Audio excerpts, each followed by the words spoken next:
sometimes I'm like, okay, I'm ready to go to my makeup class because I don't have to think about anything for a while. I can just do makeup for a little bit.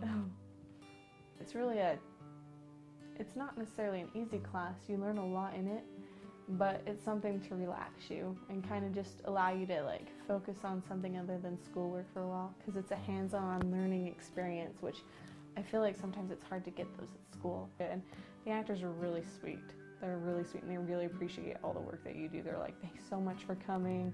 Thanks for coming. We'll see you again tomorrow, right? And they're excited for you to come back and you meet new friends. And so I think it was really worth it. It was really worth it. I mean, the actors have all kind of been in plays before, so they're all used to people patting on their face, and they just busy themselves with memorizing lines, and occasionally they'd murmur to themselves and I was like, what are you talking about? Are you talking to me? And they weren't. They were just memorizing their lines, and you know, they start bringing on their character a little bit, or they start talking to actors that are right beside them, and so I'm just usually too focused on what I'm doing to even notice what they really think, or if they're like, whoa, you're in my bubble. So, first, when you put on makeup, you have to clean your face, and you have to do this very well, otherwise actors who are actually on stage put on makeup every day, sometimes even twice a day, depending on how often their show is run. So first they have to clean their face with and then you can put cold cream on it, which moisturizes it and then helps you take off makeup later on. And then you do what's called a basic corrective on your face. This is where you just put on shadows and highlights.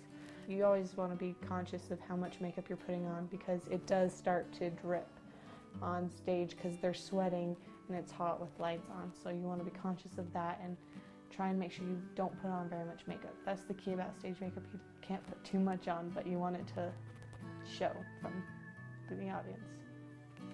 Usually it takes a little bit of practice and a little bit of artistic talent. You can be kind of surprised with just doing lines and things like that. For old age, you have to have a steady hand and being patient. It was like one of the hardest things for me. I've learned a lot about like changing face shapes, and I think it'll be fun to do during Halloween and for like special occasions. And if I happen to actually get into theater, because I like it, I think it's fun to do. So like if I happen to be in a play, then yeah, I'll definitely use it then, because I know how to do it. And I'll use it even in my own everyday makeup. I mean, I won't go full out stage makeup, that's a little too crazy, but it was really fun to see backstage and see all the things that actually happened. It's a pretty fun experience.